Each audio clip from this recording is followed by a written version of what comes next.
Even though Windows just crashed, we're live for 20 seconds. Woohoo!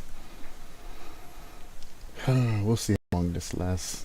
Welcome, welcome, welcome. It's gonna be a short little banger today because my system, for whatever reason, has lost its mind. It's not replying to anything. The preview, as you can see on screen, or cannot see on screen, is completely broken.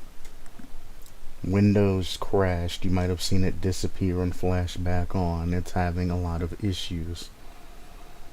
It's the for Windows 11 users, for whatever reason, there is this compatibility access app thing through Windows 11 now that pops onto your computer, and it essentially tries to benchmark your computer to see how hard your system can run, and then it optimizes and modifies and does a whole bunch of different system settings so you can get the most efficiency out of your computer. Well, the thing is it uses up 100%, generally 100% of your CPU, because it wants to see how much processing power you have, etc., etc. Well, when it's doing that 100% CPU usage, it crashes essentially everything. Unless you have like a super high-end beast of a computer. Well, it doesn't crash it, it makes everything run slow.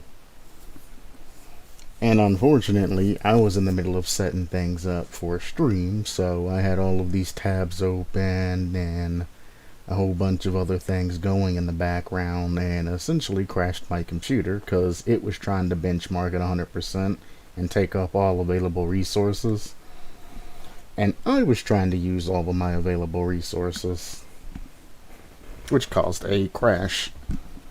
It doesn't warn you about it. It doesn't say, hey, you know, this is gonna happen. No, it just randomly, boom, okay, I'm doing this now. Good luck. You can be in the middle of something, you could not be in the middle of something, you can be doing anything, is what I found so far. Sometimes I'll be, you know, just chilling on the game by myself, and boom, the game will start lagging like every couple of seconds, and I'll be like, you know, what's going on? Check my task manager, and boom, I'm at 100% CPU usage because I'm playing a game, and the rest of the resources that are left on the computer are being used by this compatibility access manager, or whatever it's called. So, another reason for you not to update the Windows 11. It's very buggy, very stupid how they're trying to go to, you know, next era, next age things.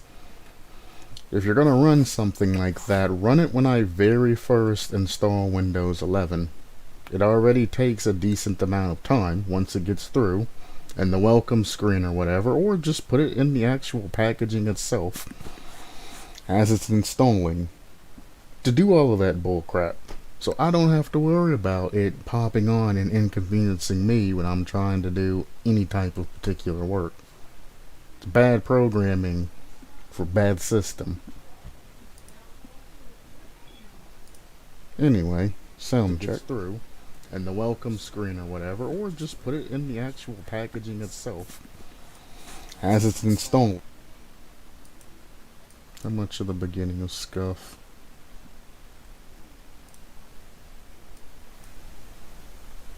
We're live for 20 seconds. Woohoo!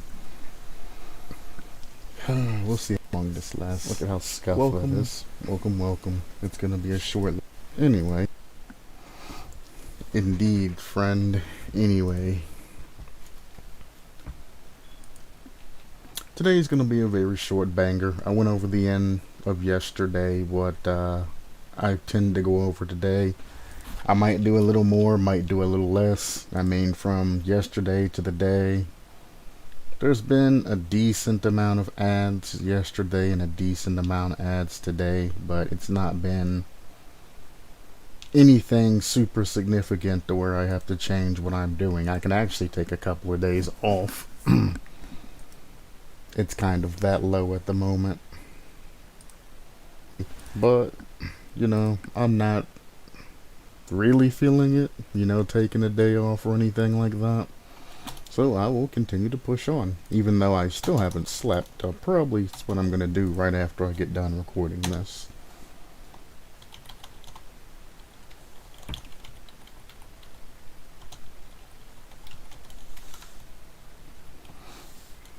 So,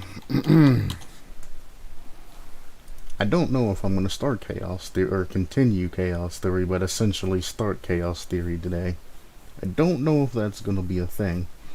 Because what I want to do is when I eventually have the time to stop, and start this series, I'm not going to be able to do anything else while I'm playing Chaos Theory. If you watched any of the kind of scuff testings that I did, I think it was like 3 or 4 live streams I started and stopped to get Streamlabs and Chaos Theory working. If anything minimizes Chaos Theory while I'm playing it, everything that I set up for that game completely breaks and I get like 1 FPS. And then I have to exit the game, start the game over, and essentially reset everything else back up. So I'm trying to clear a sizable gap to where I know I can game for, hours upon hours to play Chaos Theory.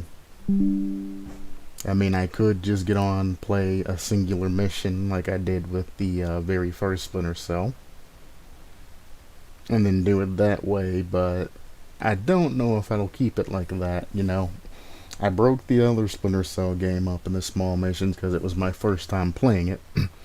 So I had no idea where to go or no idea, what to do, and I was experiencing new things. Plus, I ran into a lot of controller and streaming issues and audio issues and mapping controls issues. Chaos Theory wise, it's all slammed into Steam inputs. I have to do nothing except for, activate Steam inputs after I start the game. That's the workaround I found. But after I activate it, and go back in, I then cannot minimize the screen for any reason. So if my computer decides to send me an update or something else happens, boom, I now have to restart the game. Unfortunately, the Streamlabs chat overlay doesn't work, because I would love to use that overlay so I can just pull the overlay up, read whatever chat comes through, remove the overlay. Would be very simple, would be perfect for my single screen thing that I'm doing, but alas, things aren't completely unscuffed yet, but they will be sometime, or not. I will be dual streaming to Twitch and YouTube, so that's going to be the same. I can use Streamlabs to stream through Restream and send it out both ways to have a reasonably good quality, and it's only like a 5-second delay. It's not even that huge of a delay unless I turn the delay up. So everything's actually going very good for this Chaos Theory stream, and then after Chaos Theory I won't have to use any type of input or anything like that to remap controller. Briefly, I'm going to go over why I have to use the input and controller. Xbox 360 wasn't out when Splinter Cell originally came out in the version, so the X input, which has the left and right triggers that are on a 360 controller, don't exist. If you remember the old Xbox controller, you had the black button and the white button and, all the other buttons and combinations and things like that. Because that is set up the way that it is, the triggers aren't registered as the left or the white button and the black button and all that. It's completely separate because, well, it's different inputs and things like that, and they go through different coding. You can download a file and slap that into the Chaos Theory files to add the triggers back in, and then run everything through a program like I've been doing to remap them.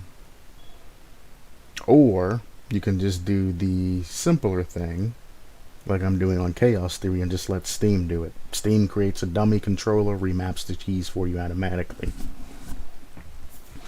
Didn't work on the very first Splinter Cell I tried. I mean, it could have been, like I said, my particular inexperience with the Steam inputs and all of that, but I did try it. It didn't work, so I went to the the anti-micro program, the little controller symbol there, and I ran it through that, and I got through it for the most part fine. It was very scuff, and I had a bunch of other issues, but that's also the game itself. This game, I don't have to worry about falling off random ledges and things like that, because it's designed in a very good way to where he transfers from object to object automatically. I don't have to do those risky jumps, and he won't miss ledge climbs and all of that. Like if I fall off a ledge, if I'm not holding, you know, the let go of ledge button, which I think is the crouch button in this game, he'll automatically turn around and grab the ledge regardless, unless I'm like hard holding the button down, you know, to like jump off things. And sometimes even if you jump off a ledge, he'll turn around and grab anyway.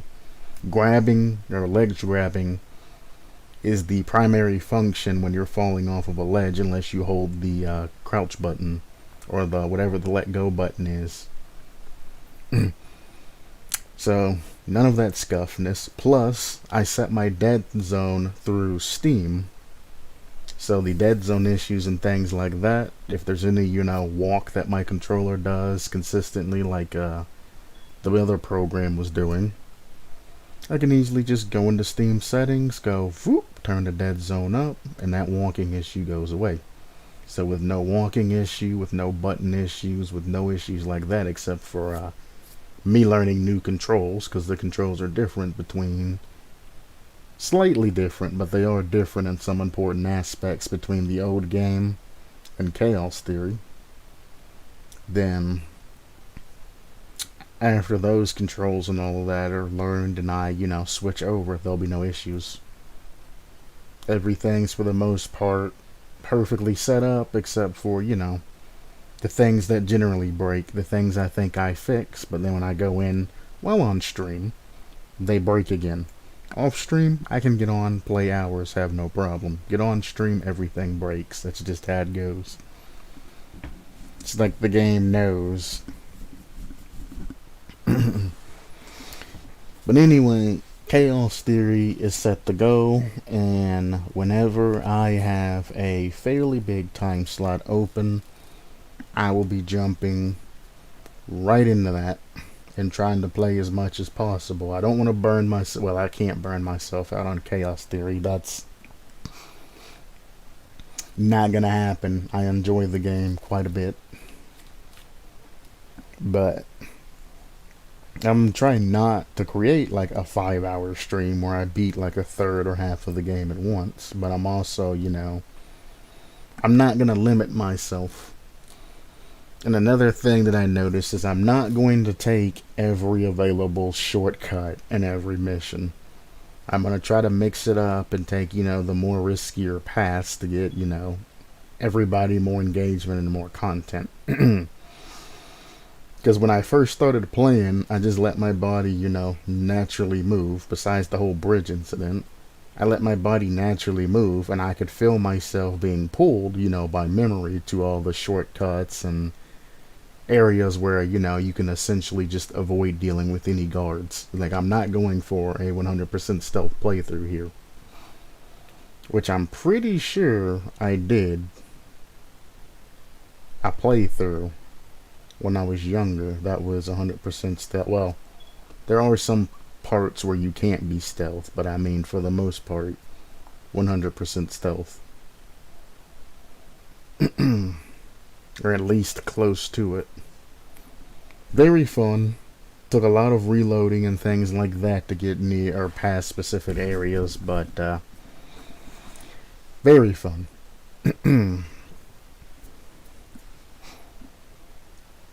I think that's pretty much all I want to say. But I really wanted to harp about the shortcuts. Because, I mean, Splinter Cell Chaos Theory, you, like I said, I've done it. You can play through almost all of the game stealthily. You can find these little nooks and crannies that you can go through. If I look at one and pass it up or anything like that, I mean, feel free to comment, but I probably know that it's there. I mean, some cases I will completely forget, but oftentimes I'll know that it's there, and I'll just decide not to go that way because it bypasses an entire area, or it just makes the game really too easy for me to just get through without a problem. Because I'm going to be playing on normal, not hard or anything like that.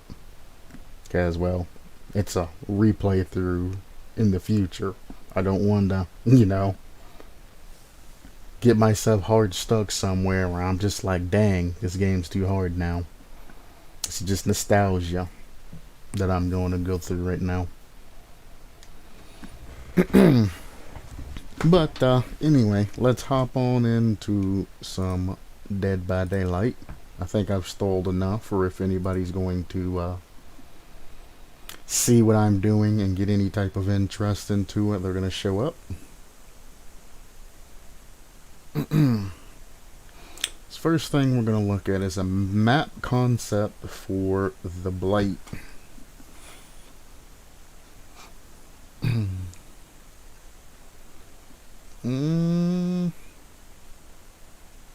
The Blight? I want to say that the Blight has a map, but I'm thinking about it and I guess not. Because I guess the Yamioka estate is for the Oni?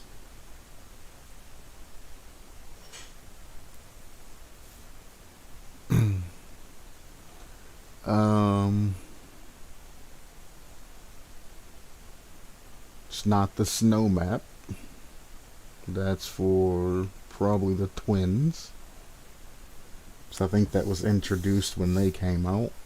I mean, the Yamioka estate might be for Spirit. I'm not entirely sure. I am terrible when it comes to matching particular maps and particular killers.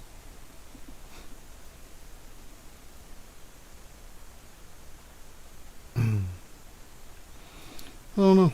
Let's see. Main building would be an 18th century prison complex with torn and blight serum stained British flags adorning the roof walkway edges. Inside the main building would be cells aligned on the outside by rusted metal bars. This is Alcatraz, son. Belonging to each killer who the Blight had captured. Rooms for Doctor, Legion, Hag, and Clown. The room for Doctor would have Blight serum stained medical equipment and electrical conductors.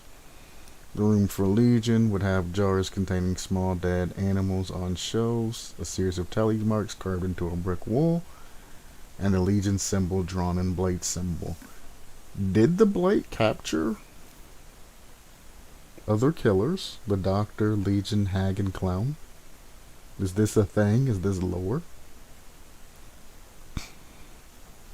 The room for Hag would be stained in blood, piles of broken bones and skulls would be littered around the cell, and Hag's symbol would be scratched with traces of Blight serum on the floor. The room for Clown would have tonic bottles atop shelves, bloody stained circus props scattered around the cell, with the wall being adorned and dismembered fingers and animal paws hanging from key rings. Sounding like Alcatraz, but just dim or dimmer. Hanging from metal rafters in prison would be strings of rope with blighted crows and rats. Outside of main building there'll be smaller brick structures similar to Crotus Pren Asylum, scattered around as the walls for the map, or scattered around, walls map, and it'll be the style of 18th century architecture. Okay. The tiles would be blooming pustula flowers. grown from various junk pieces, broken down cars, cinder blocks, wood pieces, ships, corpses of monks, inmates, etc. The sky be filled with darkest orange haze, and the moon would be yellow.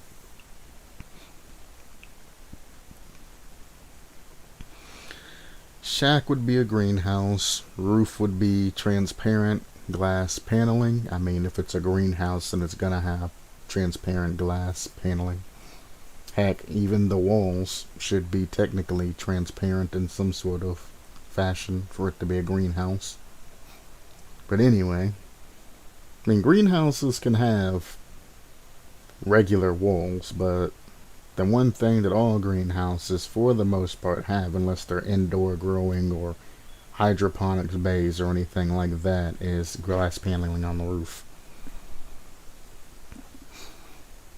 Allowing the orange shaders to shine down on the area of God palette where a large crate of postular flowers would be growing from the body of still twitching monk through his chest, and eye sockets with the vines of the flowers wrapped around him, restraining him. So, what you would like to see is an actual map. If it's going to be a map concept, description and all of that, would be nice, but I would like to see a map or an image of a map with detailed area, or just, a regular drawn map. It ain't gotta be like super detailed or anything like that. It can be just a regular line map with walls, or whatever's there, and with 1, 2, 3, 4, 5, 6, 7, how many different areas you have. Each area should be like one. Then should say whatever the main building, and then whatever the main building is. Then you put this sort of description for the main building. Then you go to the next area. If there's a hallway or something like that, you can explain the hallway if you want. But generally, just the particular rooms that are specific and different, you would want to see with any type of description if you're going to try to lay it out visually. So I can see a particular map, and then I can visualize the map as per rooms, markings, and things like that. That's how I would want to see any type of map brought up through that particular thing. The only thing you explained here, which you did a very good job, and used a lot of imaginations and things like that, is the whole layout of the map's going to be 18th century prison. And then you explained how the particular, jail cell area is, which is essentially the same layout as Alcatraz and a lot of other places. 18th century and all that is literally just Alcatraz. So you'd explain the little area right there very well. But when it comes from there, or after that, you talk about metal rafters, things like that, which, I mean, depending on what kind of prison style you want to go after. And like I said, I'm picturing Alcatraz. It has the metal rafters above the prison cells where the guards walk, and the different rooms and things like that. Sort of like how Call of Duty draws it out, but a little bit different, like actual, like Alcatraz theme. Call of Duty's probably the closest thing that you can find when you look up Alcatraz. Our actual Alcatraz is slightly different. But that's the sort of thing that I can see from here. And then the rafters and all of that above the prison cells and all of that. I got that first area, which is very well done. But then outside of the main building, there's just smaller brick structures scattered around the walls. So I'm assuming those are going to be, the tile pieces that are in every other map. Gotcha. Then in those tile pieces and things like that, you have the postula flowers and all of that. Gotcha. So the tile pieces that are scattered around, wherever the placement's going to be, you say what the main building's going to look like. Then you say what the shack's gonna look like, which I mean main building, you know, is somewhere. Shack is somewhere, and then the tile pieces are there. That's the basis of the map, but you're not telling me how you envision the map, where everything's supposed to go, things like that. Now, if this was a map description that would work for the Blight, then, you know, you nailed it for the most part. But you put map concept. A concept is a lot different than just a description or an idea or something like that. An entire concept would be a map that shows me exactly where each tile piece is going to be put, where pallets are going to be fleshed out, things like that. Is it in tools?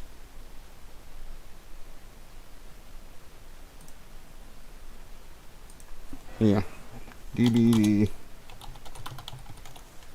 tile map.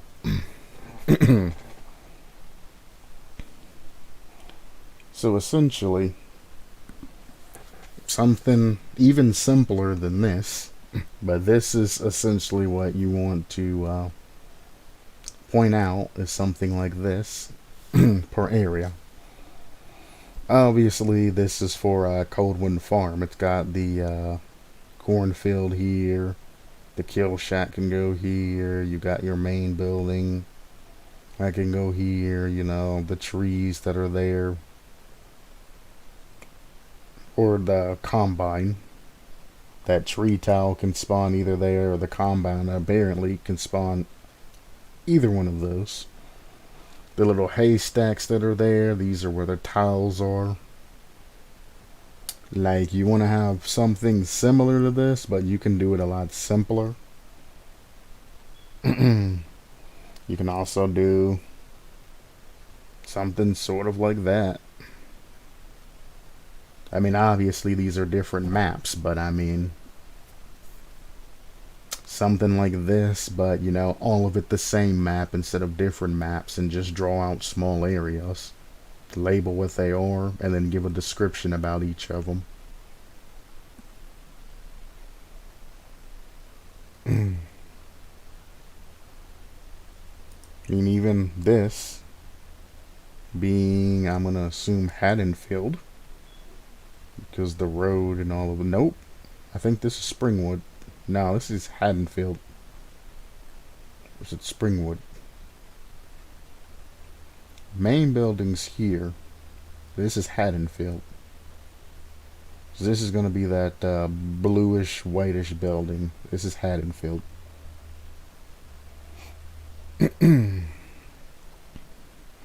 So even here, in a smaller map like Haddonfield, it shows you where the houses are.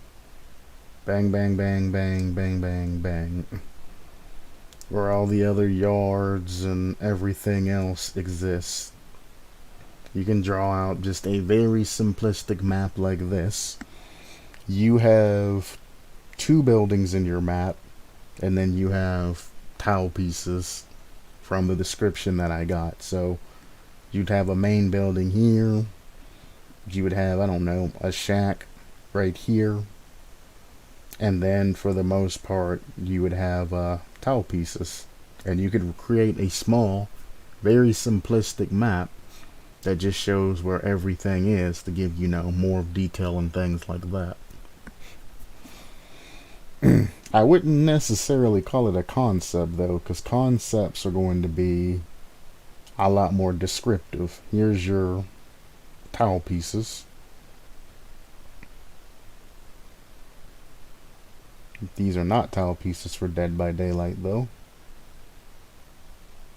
What is this? This is not Dead by Daylight.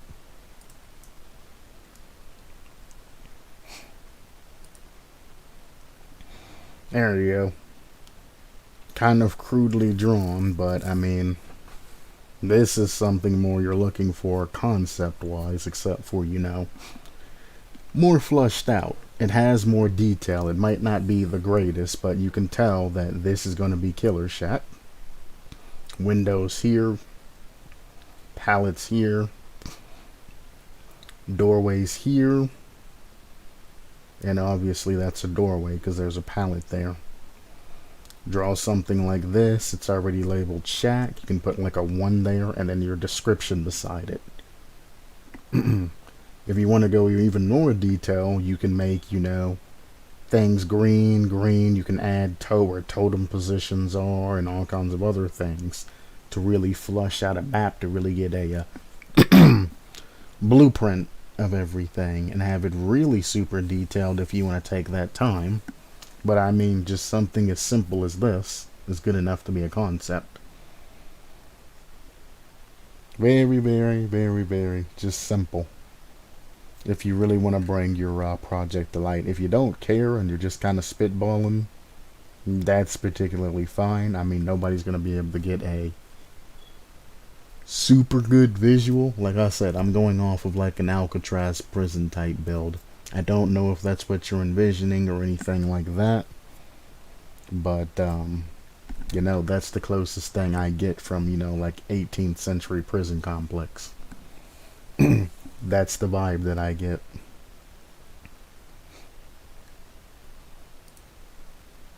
So you leave a lot to the imagination. The more detail you got, the more it becomes your concept. Map concept for the twins. Same guy, Sincere Fiend. Main building with a wooden church for a large bell tower. Snow covers the map. When you actually, isn't the snow map already the twins build? Or the twins map? I'm fairly certain that snow map came out for the twins. And that's their thing. So, I mean, I understand where you're trying to go in and change things like that, but instead of trying to create an entire map around it, why not just try to give an idea of tweaks or, other things that you can add to the already map that's there, instead of having 2 snow maps for the twins. I mean, it's always nice to see a new map, but I mean, if the twins get another map, then every other killer's gonna have to get another map. And it's gonna be a lot of design, but I'm pretty sure the twins have their own map. Also, I see things about, repairing generators and the bell ring and other things like that. I like, for instance, like the swamp, when you go into a specific area, all the crows make this loud sound and things like that. I like that the swamp does that. It has the generator you complete, and then all the blocks that allow you to not go underneath it lift up. And the generator you complete, that's a loud boat horn. It's like, and I love the concept of those. If you want to create a map for Pinhead or something like that, who was incorporated without a map, as opposed to the twins, which I'm pretty sure, I mean, I could be wrong, but I think the snow map is the twins' map. Or it was just very, very weirdly timed that it came out as soon as the twins did. But if it's not the twins' map, then whose map is it? Original chapter idea, hunting grounds. Not to be confused with haunted grounds.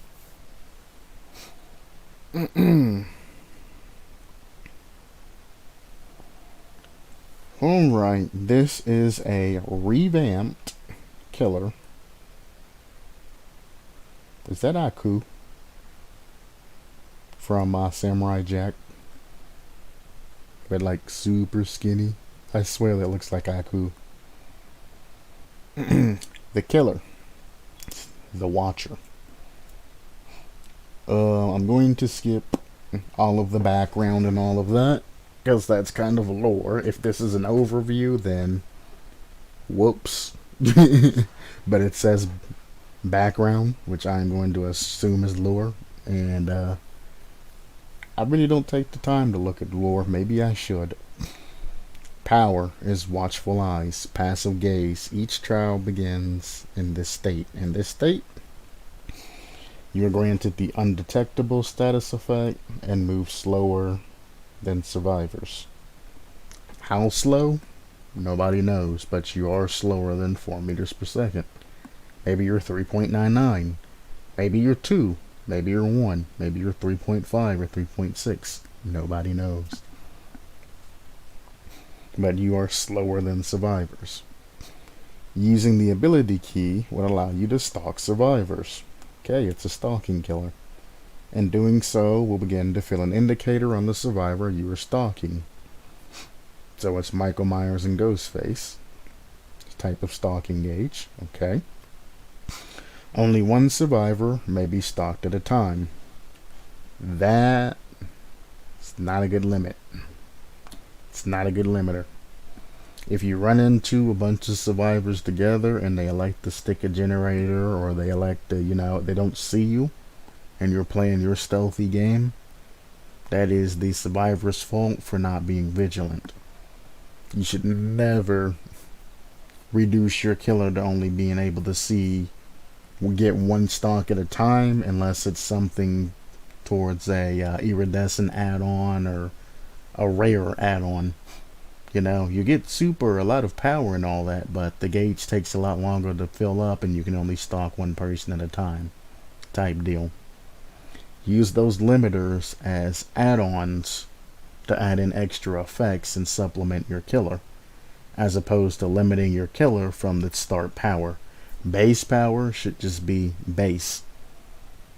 And that's one of the problems I see with more and more killers that are coming out nowadays.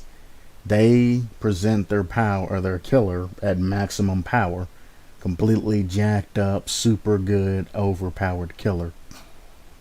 It's like most killers that are introduced to the game, except for a select few, are very weak without any add-ons or perks. Like if you run a killer without anything, just the killer's base power, no add-ons, no supporting perks, no nothing like that, it becomes an extremely hard to play game. It's possible to get the 4 pieces like Ghostface. Very good. You don't necessarily have to run perks with Ghostface, and I don't even run add-ons on mine. I don't use Ruin or anything like that. I mean, I use Thrill of the Hunt, or not Thrill of the Hunt, Huntress's Lullaby, but sometimes. Lately, it's been getting popped right at the beginning of matches, or I've been getting, higher level killers that know how to run Huntress's Lullaby and things like that. So I have been scooting away from it. But that's probably the only perk that specifically targets gens for a large amount of time. I mean, I have the perk that when I knock somebody down and pick them up, I get 16 seconds of survivors not being on a gen, or survivors who are not on gens not being able to get on gens, unless it's already being worked on. But I mean, it's not as good as, let's say, Ruin, that always has that degradation. And a lot of killer concepts nowadays have all of these OP things that they throw and throw and throw and throw, and I'm like, bro, you haven't even incorporated, like, just the base power of your killer is enough to carry them through 4-piece wins. Perks don't even have to be added in. Add-ons don't even have to be added in. Like, there's no point in leveling your killer up and getting all of these different things because your killer's too strong. Then they add in a whole bunch of special abilities on top of them that are OP, which gives them even more of an edge. Then they add in perks on top of that that are super, super OP that gives the killer an even huger, more of an edge, an even bigger edge. And then the add-ons are kind of meh at times till you get to the iridescent, which then makes the game just ridiculous. It's like survivors at this point might as well DC whenever your killer appears, because they know, oh, he's running this iridescent add-on, there's nothing I can do. Like the one I was disappointed in yesterday, I could hit somebody with the Molotov and they're going to go down into the dying state in 10 seconds. 10 seconds. That's not enough time to get away from killer and then find a bucket to douse yourself. It's just not enough time. And they keep expanding and expanding and expanding upon that power trip that this killer is going on, which makes him essentially the best killer in the game forever and always. And that's not a good balance. I understand you want people to play your killer. We'll make your killer's power unique and fun to play, and people will play it. But base-wise, the killer shouldn't be able to get 4 kills every single time without any type of effort being applied, because they're that strong. But let's see how this person incorporates everything.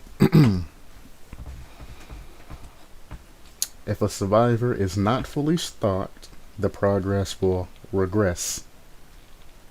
Once a survivor is fully stocked, the watcher lets out a loud screech that can be heard by all survivors and enters an aggressive hunt state. Which makes me ask again, you added in the small penalty of if you don't get the full stock gauge, it regresses over time. So why not allow this particular killer to stalk as many survivors as possible? Because you can only chase 1. I mean, I guess you can try and chase 2, but it's going to be really weird because you're not going to be able to get a definite hit unless they both run the same direction. But you can essentially only chase 1 survivor at a time. So the one that you have a little bit of progress on, let's say they both sat, you get 50% on both of them, and you continue on until you get the 1 person. You then chase them, you just say you get them down quickly or whatever. Then the next person, if you can find them, maybe they have like 20% left.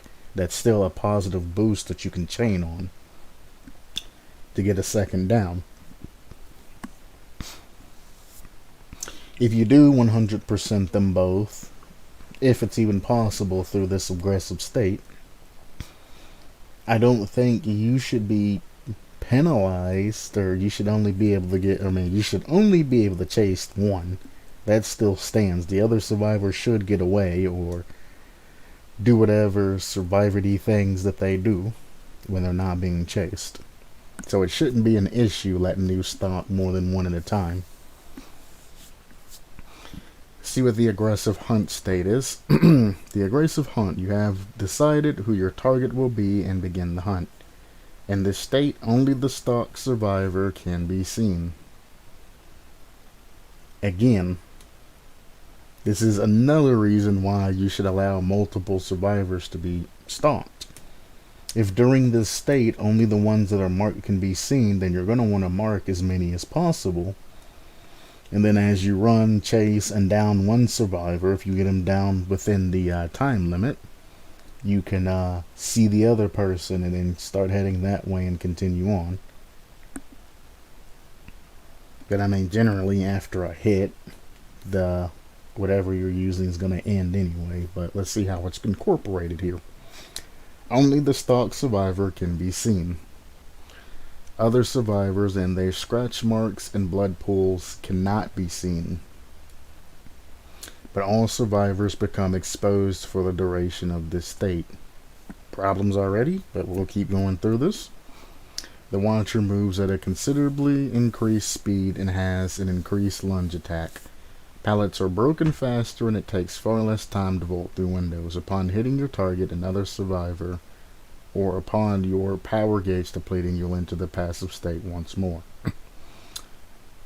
This is essentially Michael Myers Tier 3 and Scratch Mirror mixed in together and then nerfed.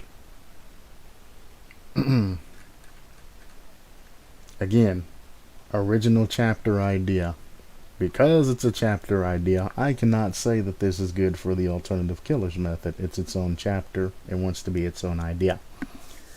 So it no longer qualifies for being Michael Myers' alternative killer, and I won't review it as such. I'll give it its own respect, and at least acknowledge its individuality. On that note, your power literally scratch mirrors Michael Myers in tier 3, buffed it where it can only go after one person at a time. But instead of it being focused on marking one person at a time, as soon as you enter that, you might not be able to see anything, which I mean, isn't that big of a deal. All of the survivors become exposed. Well, any of the people that play spirit mains and have decent headphones can tell you that if they were able to slap and fight or attack or do anything like that while they were in spirit form running around, they would get a lot more downs, especially if the other person was exposed. All you're doing is setting a fairly high skill bar, but I mean anybody that runs spirit, which this could be an alternative for spirit too, in a specific way, will jump on this killer, run the perks they need to know. They'll get into this state and they will just be down in survivors left and right. No issue. And to make things easier, they can see the person who they're actually chasing when they enter in this pseudo spirit form. Or a tier 3 Michael Myers super fast movement. And easily down that person, or they can just use that person to start it and then go after another survivor. If you tag one and then the other one runs off in another direction, you can go after the other person, slap them down, go back after your original target, and you probably have enough time. So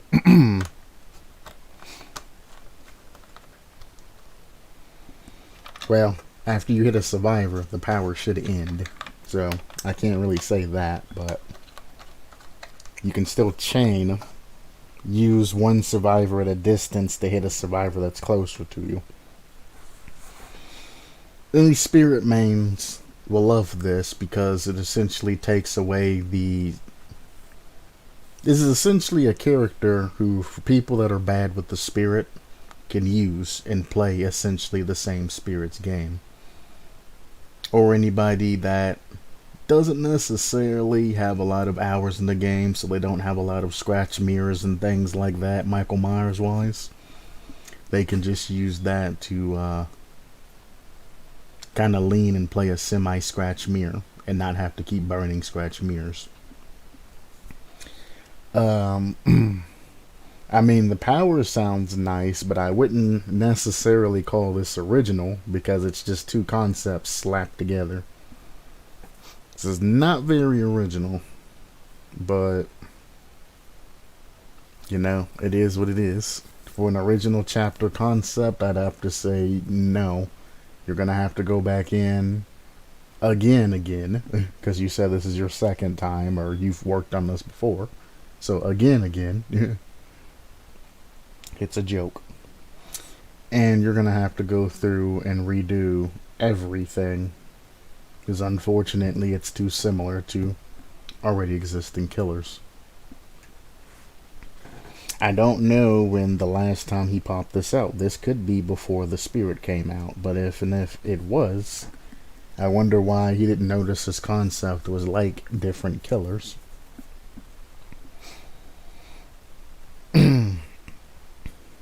So, I mean, it's going to make it a little bit harder because the scratch marks and pools of blood can't be seen. But most people I see professionally playing Spirit, they listen to the sound of the footsteps and then the breathing sounds and things like that. They use their ears instead of their eyes to find survivors.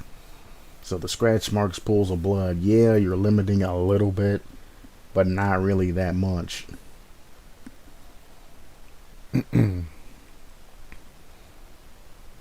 That, and they predict the crap out of where they're going. So, yeah. Buff Spirit. or easier Michael Myers. Everything that you've mentioned here within the power, you say what the power does, but you don't explain anything about the power. You don't say how long it takes to do anything, what's the speed of which. You just say you start off slower than a survivor, and then when you get into this particular aggressive hunt, you then become faster than a survivor. You do a lot of things faster. Actually, I don't even think you say you become faster. You just says considerably increased speed, which I'm just going to assume is faster than a survivor.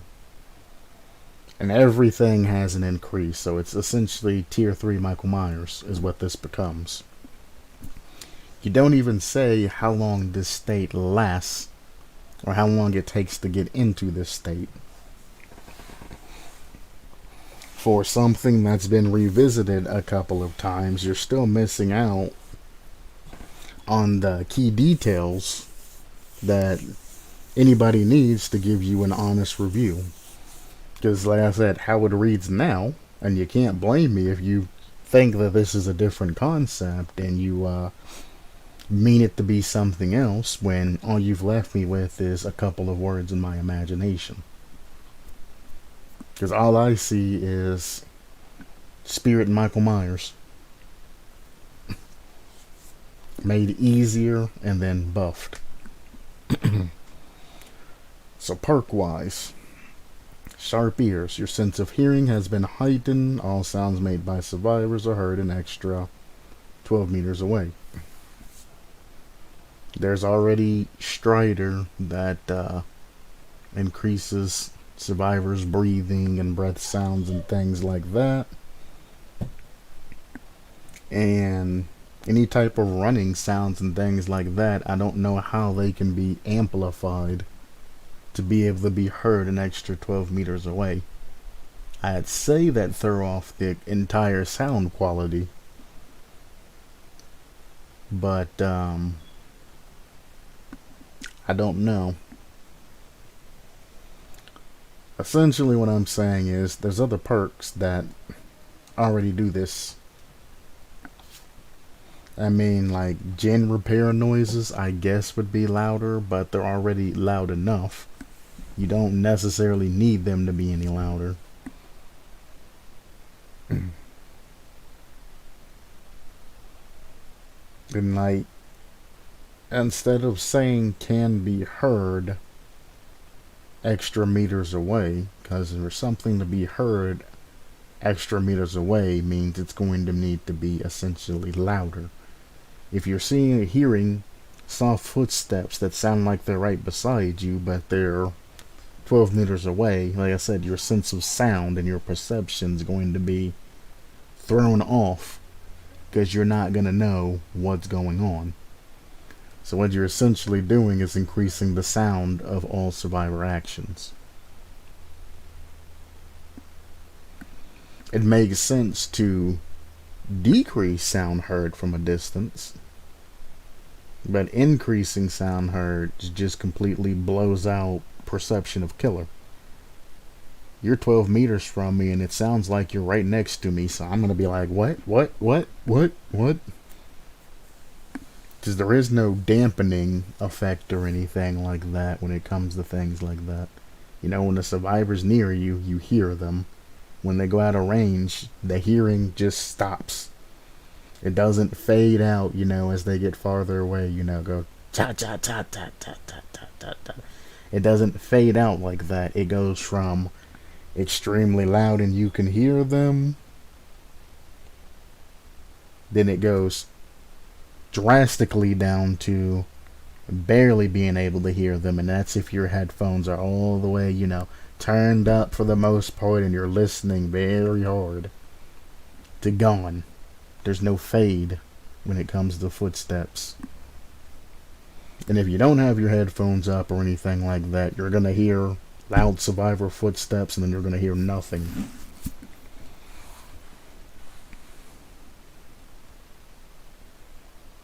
Now I'm aware that there is fade out for the footsteps. I'm just saying that the fade out isn't very well programmed to actually sound like a human running away from you. It's the same sound, but it's just getting farther away as opposed to it fading as they're walking away from you and getting softer. It's just pop, pop, pop, pop, pop, pop, pop, pop, pop, and it's gone. Those of you that play the game will understand when I'm saying A versus B. If you don't play the game, you're going to be like, well, that's essentially the same thing. Like, it's not.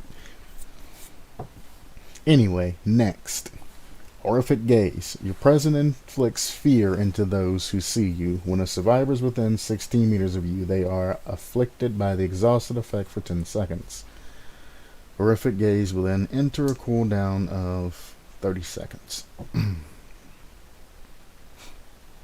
1. How big is the because I know you can enter the undetectable status effect when you're in passive mode. How big is your terror radius when you're in your aggressive hunt?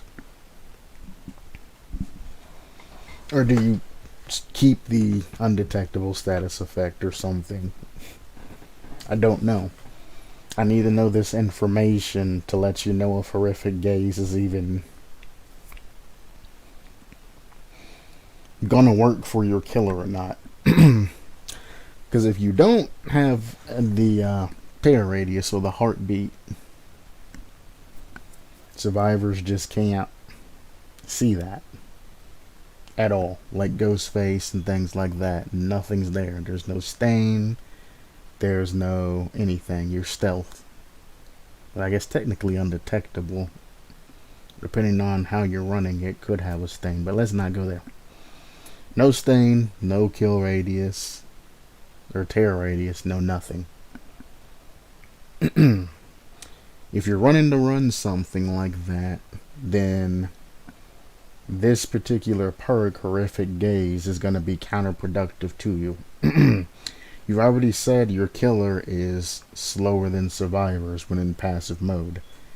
Anytime you come within 16 meters of a particular survivor, they're going to know that you're there. You're slower than the survivors, so they're just going to essentially ditch, stay behind items and things like that, loop around walls. Essentially the same thing they do with Spine Chill when they know you're there, except it's going to be extremely close. And they're just going to loop around walls and, you know, break line of sight with you. Loop the heck out of you because you can't catch them because you're slower than survivors. Which I can't really agree with. I don't know why you would ever want to be slower than a survivor. Survivors move at 4 meters per second. At least give yourself like the 4.4.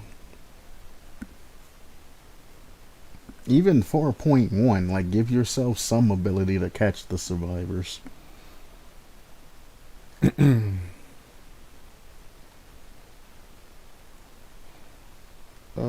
Yeah. Move slower than survivors. Any killer that moves slower than survivors is asking for a rough time.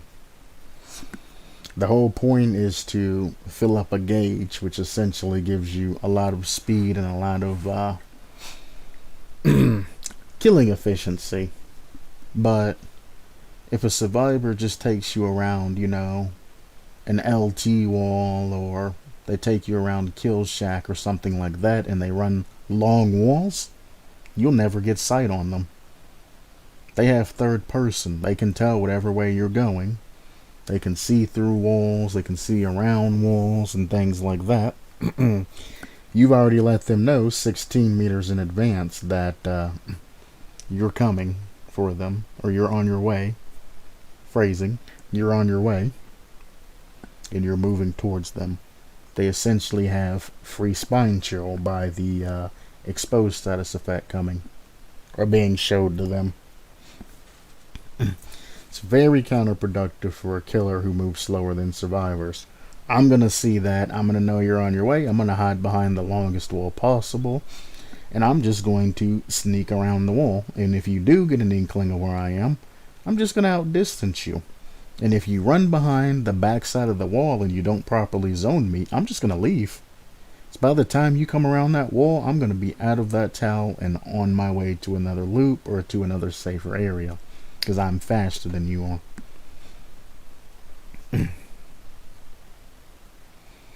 So Careful Watch is not a good perk. No, that's a survivor. Horrific Gaze is not a good perk for your particular killer. Is it a good perk in general? I don't know why you would want to inflict the exhausted status effect for 10 seconds on any survivor, honestly.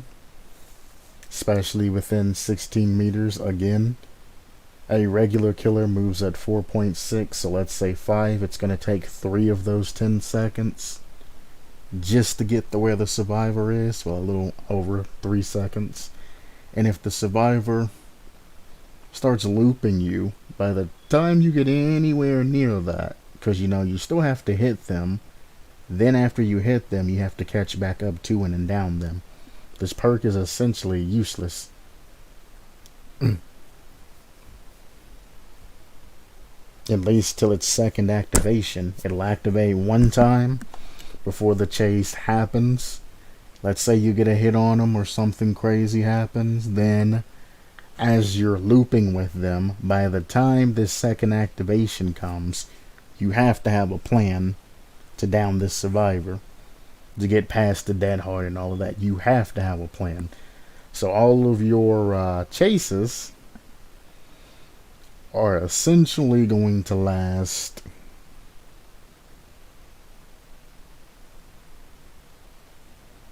well, you're looking at 10 plus 30, anywhere from 40 seconds to a minute.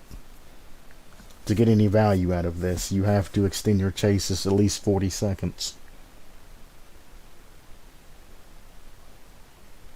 And that's time to get to them, time to loop, time to get back to them. All of that's going to come around 40 seconds. So if your chases per survivor, which 40 seconds is half a generator, albeit each time you chase a survivor to get value out of this perk, you have to spend about 40 seconds. It's not very good. Not very useful. Now some chases, do last a long time. Some chases end almost immediately, depending on the survivor you're going after. I'm trying to run this perk against iridescent survivors probably ain't going to do you any merit, unfortunately. New survivors, you'll probably down them before that happens. Because they're dumb. They don't look around. They just look at the generator they're working on. You'll be in your aggressive form and hunting them down fairly easy. Again, the aggressive hunt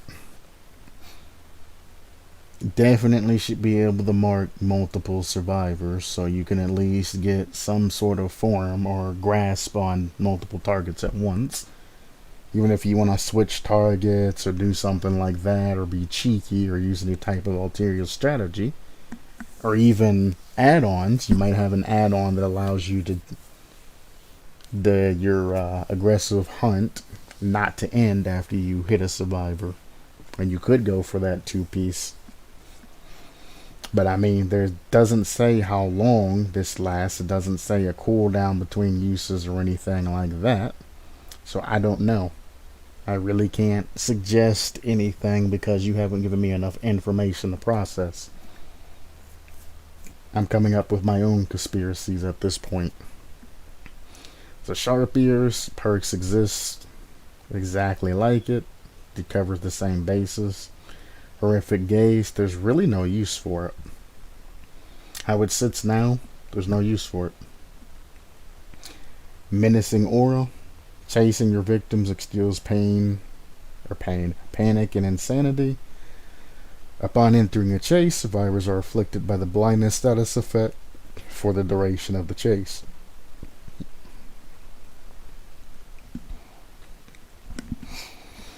Blindness only affects aura reading. I mean, if they're using like windows of opportunity or something to see the next area they're supposed to go to, or if they're just new, I could see that being a problem. Or if they didn't pay attention to where exit gates were or something like that, I guess they could be a problem. But for the most part, why would I instill blindness while only in a chase, by the way? If they break chase, the blindness goes away. Why would I change out one of my precious 4 perk slots for any of these particular perks is the question I want to ask the creator. You're going to be exhausted for 10 seconds, be unable to see auras for the duration of the chase, and then you're going to be louder and they're going to be able to hear you from farther away.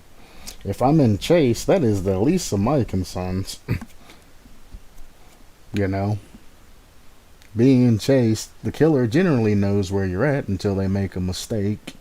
Or if they make a mistake and Survivor gets away, or they god pallet, or some other foreseen or unforeseen circumstance happens, or they stealth out, etc., etc. All the different ways for survivors to escape chase. Or the killer just gives up. In that cases, you know, these perks generally aren't gonna help you that much. I mean, maybe the being able to hear from 12 meters away, but it's not that great. It's just not that great. Plus, whispers. That's a perk that exists too. Anytime you're near a survivor, whispers will activate. It's a fairly decent range, albeit, but whispers is also a thing too if you want to know if people are near you.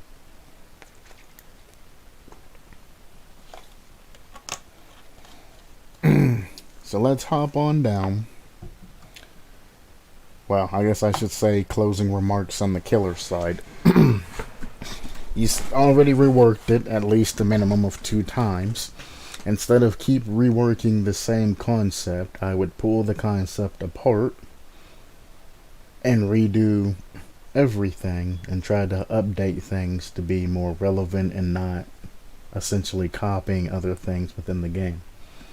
Like everybody else, I invite you to go to the Dead by Daylight perks wiki and look through the perks that are similar to what you have, and then adjust as need be, you know, not to infringe or step upon any other existing perks.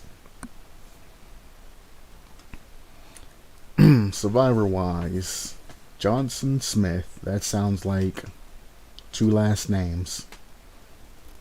I have never met somebody who had the first name Johnson. Johnson Smith. I feel like that's either a derogatory or some sort of sexual joke or something like that that I'm missing.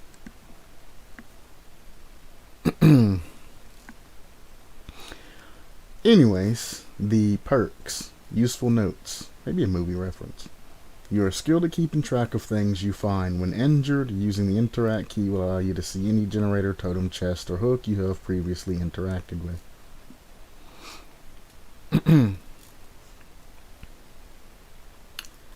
That makes absolutely no sense as a perk to have. It's unique and can be added based off its uniqueness. I mean, it kind of hurts things like perseverance and things like that, but it's different because, one, you have to be in the injured state to use said perk. You also need to add a clause at the end that perk deactivates when rehealed. So you have to be in the injured state to use it, and it only highlights things that you've previously interacted with. So if you've touched a, this is good for if you're working on a hex totem or something like that. Other survivors can see what you know you've been working with. You can actually make useful notes better by making it to It's scaling, ending with all survivors can see, you know, the previous things that you've interacted with. But then you would have to limit the amount of time the ability can be used, because I'm going to be pissed if a survivor gets hit and they just hold down the button as they walk and I have all of these shiny ores popping up on screen. So maybe it's not a good idea. Yeah, just keep it how it is. So I'm thinking about my own self now. I would be extremely upset if I just had generators and totems and crap, that especially dual totems, popping up on my screen. Unless I'm running the witch or something like that.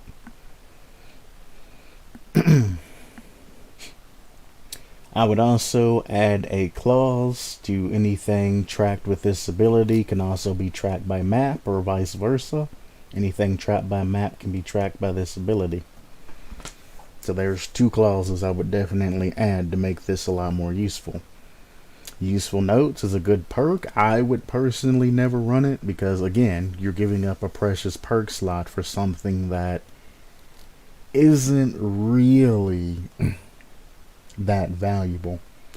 On Midwich, when people really have hard time finding generators and things like that, that's one of those maps, like RPD Station, people can have trouble there. It's very helpful. If somebody else finds a gen and they're, you know, or you find the gen and you don't know how to get past it, or a killer comes and you have to run away, you can find your way back to it. Totem wise, it'll track, you know, hex totems. Again, and those maps where it's hard to really find hex totems and remember where you're at, if you're new, that can be very useful to you, so you don't have to mentally, you know, mark that in your mind and find where it was. Chess, I mean, question mark. Hooks, I'm assuming if you're unhooked from something, that's considered an activation for this perk. As I said, it's a perk, but it's this survivor's meh perk. It can be incorporated just fine as it sits. There's no issues with it. There are very, very minor issues, but I mean, it can be incorporated as is. No problem. Behavior will go through and add any type of other things that they want this perk to work with. As is, it's fun. Completely fun. Careful watch. You are acutely aware of when boosts are watching you, and you know how to identify them in the darkness. Anytime your aura is revealed to the killer, you're able to see the killer for 3, 4, 5 seconds. There is a perk for this. I do not remember the name of it, but essentially anytime that the killer can read your aura, you can see their aura. Every 30 seconds, it shows your aura to the killer for like 5 seconds.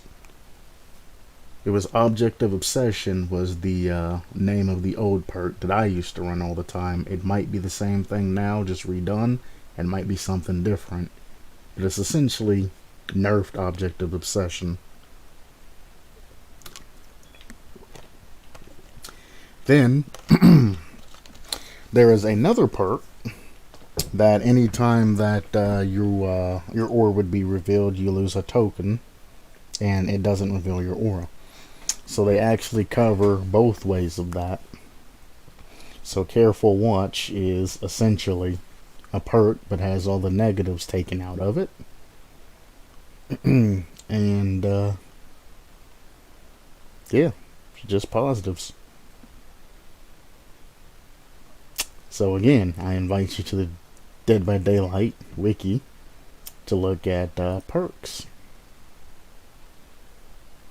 Hello, whoever joined. Yeah, definitely check out the Dead by Daylight wiki, the perk wiki, and you'll notice that half of the perks or ideas that you're coming up with actually already exist. Again, anything that you think might be neat and added to the game's probably already added into the game in some shape or way. Hiding spot. While in a locker, slowly heal up to a maximum of 30, 40, 50% health. Inner strength, which I mean recently became available to the entire public, heals you up completely. The caveat is you have to take out a totem. One totem, which could be blessed with a boon and a whole bunch of other things in exchange for a health state, is a fair trade. Your hiding spot just instantly gives you 50% health for no reason. You don't have to do anything or any of that. You can essentially, also you don't say how long the slow heal is, but you can essentially run a med kit, built to last, and this perk, and then some sort of perk that increases your healing efficiency. One of Claudette's perks, which I can't really think of right now, probably because I ain't ran it in forever. And essentially get super extremely fast heals. Jill has a perk. As soon as she gets taken off hook, she instantly gets 50% heal. So I mean, Jill could run her perk and run this perk and essentially just jump off hook, jump in a locker, and get healed. So, you know. Unfortunately, this perk can be essentially exploited to get 100% health very quickly. Especially if she's running something like decisive or head-on rush or something like that. So I mean, hiding spot wise, as I said, there's no negatives. Careful watch. Again, it's the same as another perk, but the negatives are taken out. You're getting rid of all the negatives of other perks that already exist, and you're trying to incorporate them. The negatives are there for a reason. They're there for balance, so survivors can't just keep exploiting things. Like if somebody sits a candy ball out, you want the ability to grab all of the candy that you particularly want out of the candy bowl and then sit it down.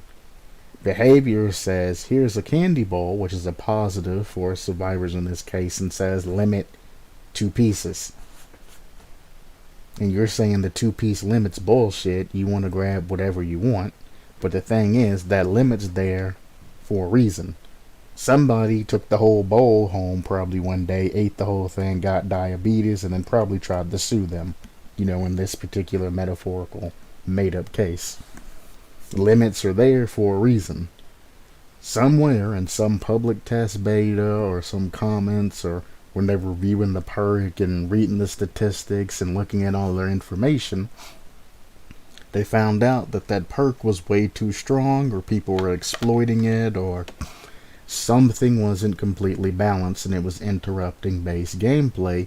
So they added clauses to them to try to balance it, so survivors weren't just steam running killers, or killers in some cases weren't steam running survivors. A lot of people say the game's either killer or survivor sided, but it's not. It's all dependent upon how good you play the game, how patient you are, you know, the methodology and tactics that you learn of playing. You can go online and you can watch a video of a killer being, you know, ran all 5 generators.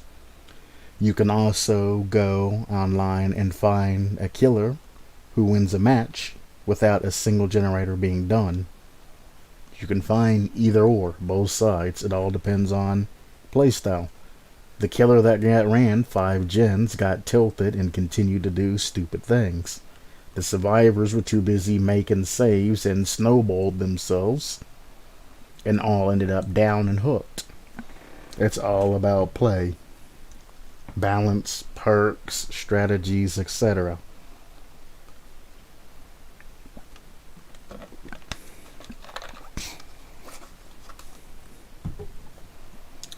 Either way, this is the Hunting Grounds original chapter idea by Clutch Gaming.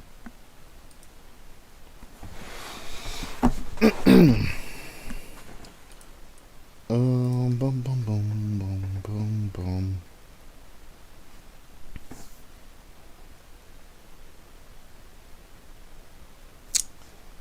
Tell you what I'm gonna do. It's another concept. It's really small, super small,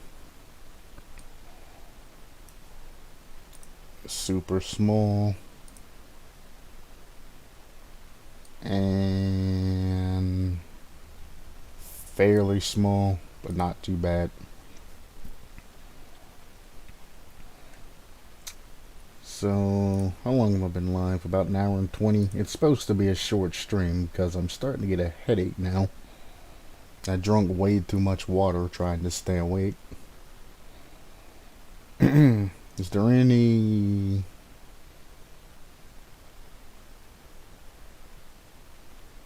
And these are all concepts. This is what I'm looking for, like another map concept by Sincere Fiend again.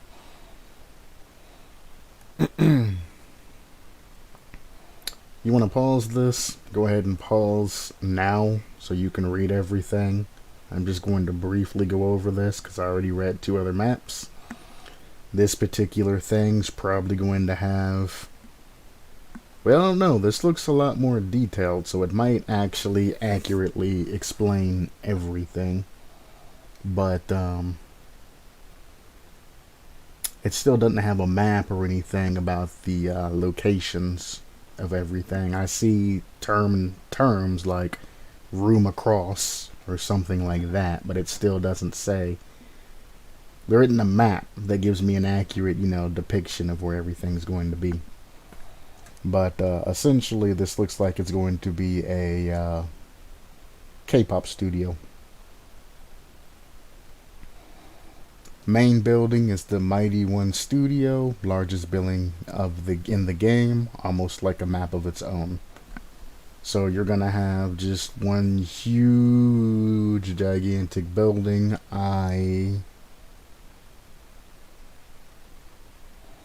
It's gonna be a receptions desk. Receptions are executive's office. The room over from that is the studio's pub, which I don't know what over from that means. Next in line. Over from that could be a lot of things. I don't know. It's going to be a studio pub. There's going to be a hallway leading to a recording studio. One leading to a dressing room. One leading to a studio. There's going to be a backstage, an alleyway. There's going to be a shack in the theme of a nightclub, and then exit gates. Really cool idea. All kill chapter would mean a lot better if it had a new map. Yeah. Trickster probably should have had a new map, but things were limited. For all of you don't know why Behavior's not putting out a huge amount of content, is because Behavior is working on another game. Nobody knows what it is. I mean, people have theorized that it's going to be either a Dead by Daylight 2 or something similar to it, but different.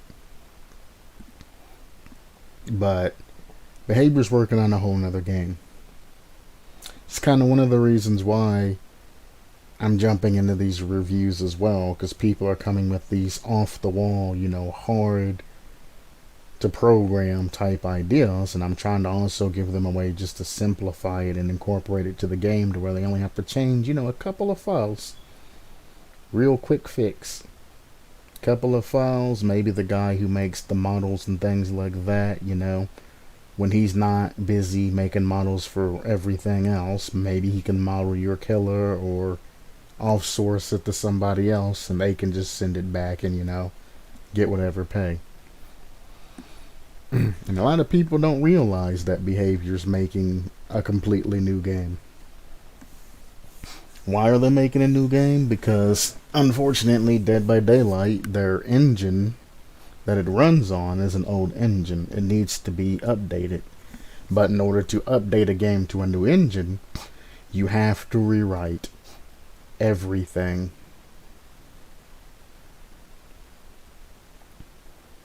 Everything from scratch. You can't just, import this and that and another over. Like, no, you have to rewrite everything.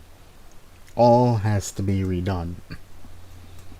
And that's what most people don't realize when it comes to games that switch engines or upgrade to the same engine. It's a lot of issues that come from that.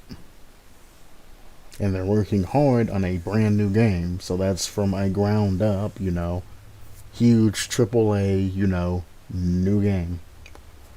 All of their attention is that way. So this is why you're not getting, that huge amount of content that you're feeling. And everybody's like, well, behavior never fixes their game. And the memes and everything else has been going around. Behavior's been working on this game for years now. Years. And they're continuing to work on it, and they're still trying to keep Dead by Daylight afloat by giving you content, here or there, in between. So just keep that in mind when you're designing creations and things like that, that your creations might not be used for Dead by Daylight, but if they're good enough, they can be used for the new game that's coming out. They might be expanded upon something else, or any other future games that they put out. Which is why I try to stick it to an easier to read format that explains everything, and I harp about the things that I do. Because it makes it easier for all parties involved if you, clearly spell out and say what's in your mind, as opposed to leaving things to the imagination. Like a couple of concepts I did before, If there's nothing there, I have to use my imagination and essentially balance everything using my own brain power, as opposed to you doing the research and writing everything else down. But I mean, when it comes to being creative and things like that, non-creative people don't understand how much work goes into something.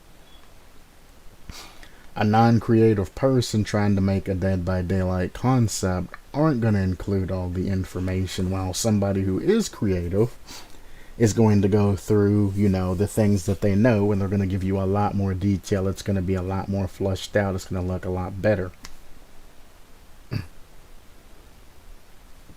People take creativity for granted. Somebody looks at something that they think is simple and they're like, yeah, it looks good, but it's meh. And it's like, bro, you don't know how much programming, coding, information, research and everything else that went into this project that you're looking at and going meh about. It's like, why don't you make it yourself, and then you could understand how many layers of crap that they have to go through to pull out these huge concepts that look, amazing. And then you have somebody that just writes a couple of lines for their killer concept. This is my killer. This is what my killer does. He throws Molotovs. They hit you. You burn up and go into the dying state. They're water buckets, though, that you can douse yourself on. And that's the entire killer concept. Completely different. Completely different concepts. If you're not going to put forth the effort to make a good concept, then leave it as an idea. Keep it short and brief. Put it in the forum with all the other killer ideas and perks, and people will see it there. This is essentially a K-pop studio. I don't know how, from just reading all of this, how this is going to end up being largest main building in the game. Because I mean, when it comes to Midwich is the main building. All of that exists in one building. In this map that I'm reading from here to here, isn't going to be nearly as big as Midwich in terms of, space and rooms and things like that. But like I said, that's a difference in not clearly writing a map and explaining, everything that's in a room about dimensions or anything like that. Like, I don't know how big these rooms are. So I'm going by a Dead by Daylight template. Main building's gonna be, one big building that holds everything together. The Mighty One studio. The reception's desk, he might be thinking of, an actual large scale, K-pop, studio, skyscraper, like reception desk, where, it's a huge area. The stereotypical business ones where you walk in, the receptionist is in front of you sitting at a long desk, and then the room's huge, like, hotels or businesses or things like that. And you have the seats on the side and the elevators behind them and the large amounts of room. I don't picture that when I see reception desk. I picture, as soon as you walk in, having a small, like, reception desk, like Leroy's Memorial.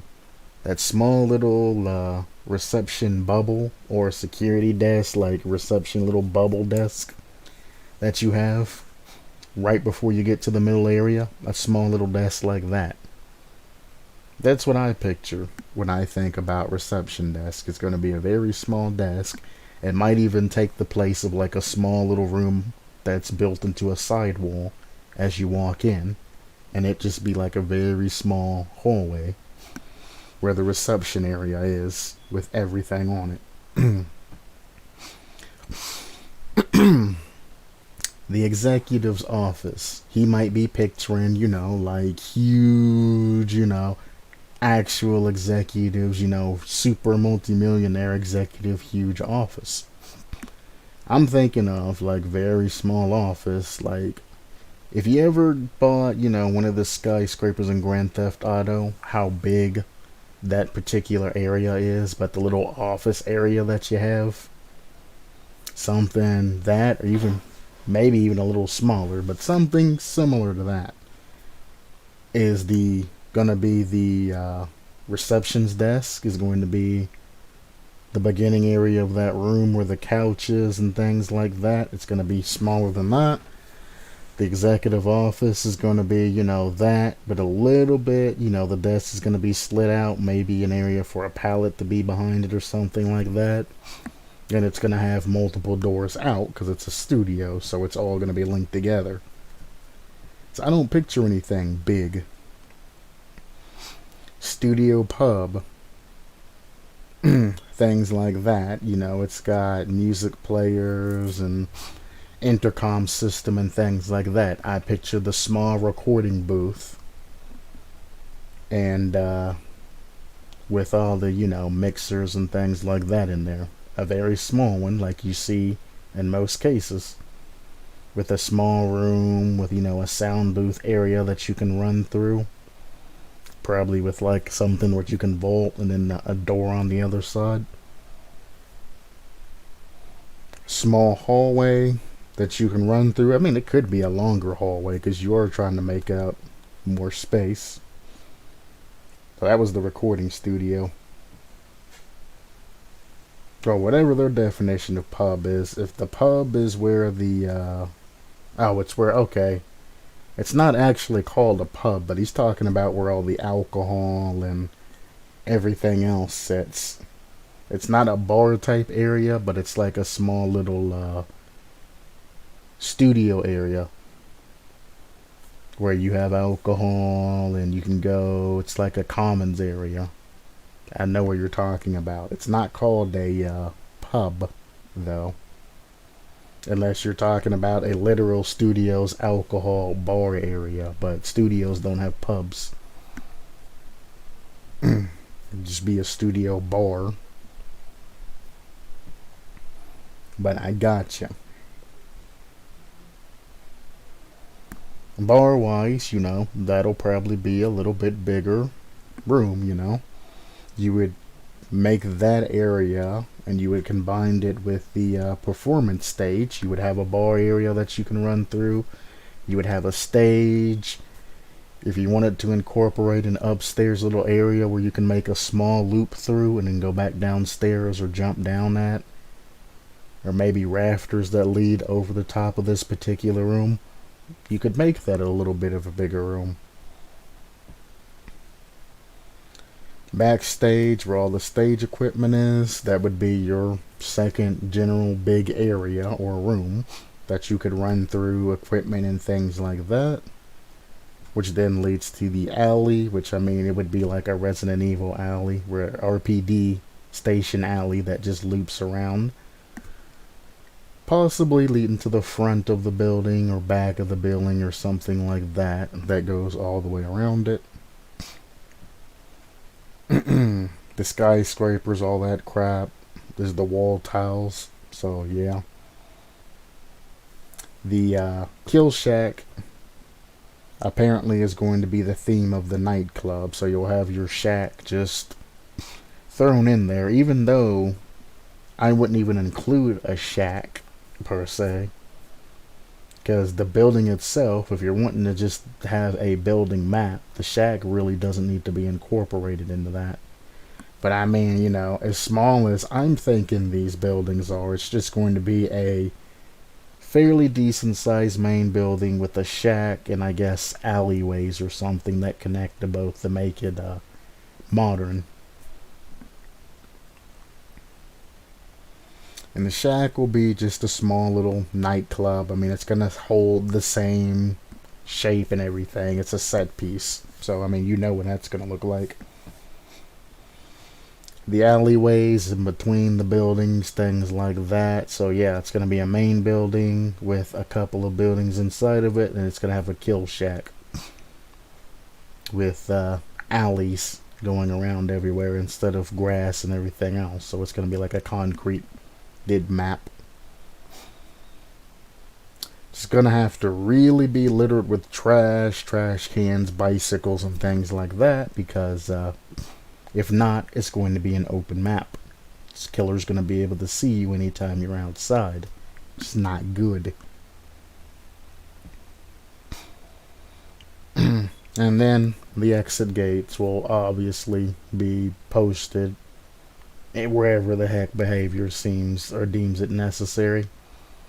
I would assume one will be somewhere near the main building on the opposite side, and then the other sides will be, so you'll have north, south, and east and west.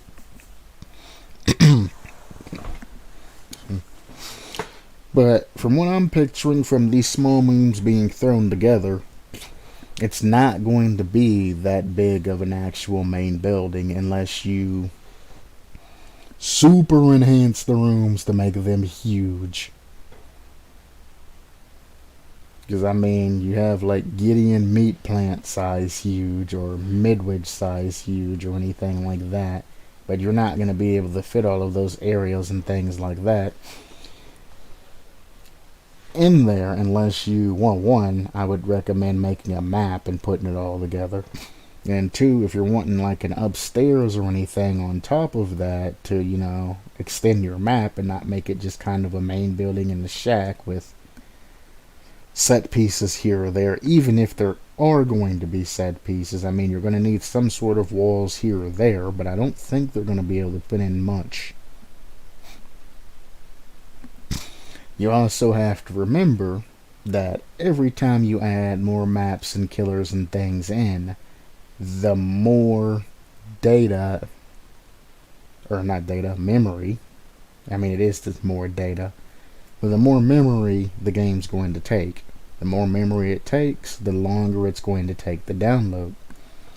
So getting public test beta is going to take quite a bit more time than it already does.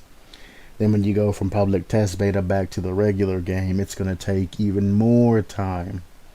Because I've had the PTB download quickly, I've had the PTB not download to the next day. It's been that slow. Like, I've started the download, left my computer on for the night, woke up, and it was still downloading for about 4 or 5 hours after that. It's very weird.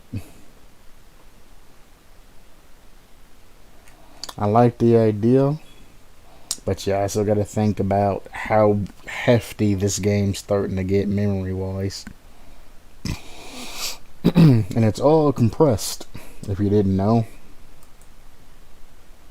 So what you're seeing isn't necessarily what you're seeing. It's just heavily compressed to make it easier. What does compressed mean? If you ever download something from Steam and you'll notice that you're downloading, I don't know. Actually, it'd make more sense as if you're updating something from Steam. You'll notice that it says somewhere along the lines of downloaded 5 gigabytes or something like that, and then it'll say installed 25 gigabytes afterwards. That file was compressed all the way down to 5 gigabytes to be sent to you, and then once it's being installed and everything like that, it gets uncompressed, and then all the files will get shoved in, installed into whatever file it needs to go. Things that need to be built or replaced are done, and then everything, updates. A lot of files, when you see them sent to you, are compressed. It'll generally tell you how much it is, but I mean, you never know. If you have 50 gigabytes of data running on your computer, it could be compressed to 20 gigabytes of data. You never know. I mean, you can find out, but you never know. Just keep that in mind. The rest of these I'm going to save for another day. I think I've already spent upwards of 2 hours. I wasn't planning on going over 2 hours. So that is going to be the stream for the day. And I can tell I'm starting to get sick, boy. Season and weather change is a pain. My allergies don't know how to act, which then ends up making me sick. And it's a long, long road from there. But you know what I'm going to do? I'm going to supplement my lifestyle. As should you, friends. Till next time.